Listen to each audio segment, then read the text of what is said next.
নিজেই বলেন তানজিলাম মিম্মান খালাকাল আরদা ওয়াস সামাওয়াতিল উলা। এই কোরআন নাযিল করেছেন তিনি, যিনি ওই সুউচ্চ আকাশ আর জমিনকে যিনি সৃষ্টি করেছেন সেই আল্লাহ আমারে নাযিল করেছেন। কোরআনের কাছে কেউ যদি প্রশ্ন করে, ও কোরআন, এই পৃথিবীতে নাযিল হওয়ার আগে তুমি কোথায় ছিলে? কেউ যদি প্রশ্ন করে, কোরআনে কারীম নিজে নিজের পরিচয় শোনায়, আমি কোথায় ছিলাম শোনো।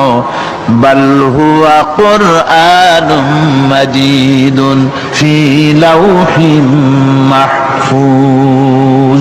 বরং এই কিতাব অতীব মর্যাদা সম্পন্ন সুরক্ষিত ফলকে লিপিবদ্ধ ছিল, আমি ছিলাম লৌহে মাহফুজে, সেখান থেকে এসেছি। যদি কেউ প্রশ্ন করে, কোরআন কি কোরআন, তুমি কার উপরে অবতীর্ণ হয়েছ? জবাব কোরআন নিজেই দেয়, ওয়া আমিনু। মাহফিলের ভেতরে মসজিদের মেম্বরে দাঁড়িয়ে হক কথা বলতে হবে, নাহকের বিরুদ্ধে কথা বলতে হবে। চাকরি থাক আর যাক, কোনো পরোয়া করি না। রুজির মালিক আল্লাহ। রুজির মালিক কে? জোরে চিল্লা এখন কে? আল্লাহ রাব্বুল আলামিন বলেছেন, ওয়া মা মিন দাব্বাতিন ফিল আরদি ইল্লা আলাল্লাহি রিজকুহা। এই পৃথিবীর বুকে এমন কোন বিচরণশীল জীব নাই যে জীবের রিস্কের দায়িত্ব আমি আল্লাহ আমার নিজ হাতে গ্রহণ করি নাই।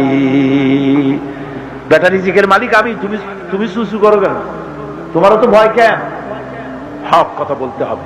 হক কথা যদি সাহাবায়ে কিরাম না বলতেন, তাহলে মক্কা ইসলাম শেষ হয়ে যেত, মদিনা পর্যন্ত আসতে পারতো না। ঠিক কি রকম? আমাদের শানদার মাঝি ওলামায়ে কিরামদের রয়েছে শানদার মাঝি, অর্থাৎ উজ্জ্বল অতীত। উজ্জ্বল অতীত।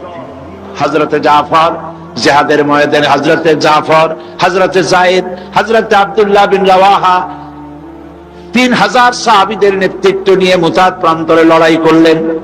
হযরতে যায়েদ শহীদ হয়ে গেলেন। এবার হযরতে জাফর, চতুর্দিক থেকে কাফেররা ঘিরে ফেলেছে, তাকে তরবারি দিয়ে আঘাত করছে। হযরত জাফরের বাম হাত কেটে গেল, ডান হাতে তিনি ঝান্ডা উঁচু করেছেন, ডান হাতে কোপ লাগলো। এবার ঝুলন্ত কাটা দুটি হাত দিয়ে পতাকা বুকের সাথে জড়ায় ধরেছেন। পাশের সাহাবীকে ডেকে বলেন, ও আল্লাহর নবীর সাহাবী, নবীজির কাছে আমার সালাম জানায় দিও। আমার মনে হয় আমি এখন শহীদ হয়ে যাব, কারণ আমার নাকির ভিতরে আমি এখন জান্নাতের সুঘ্রাণ পেতেছি।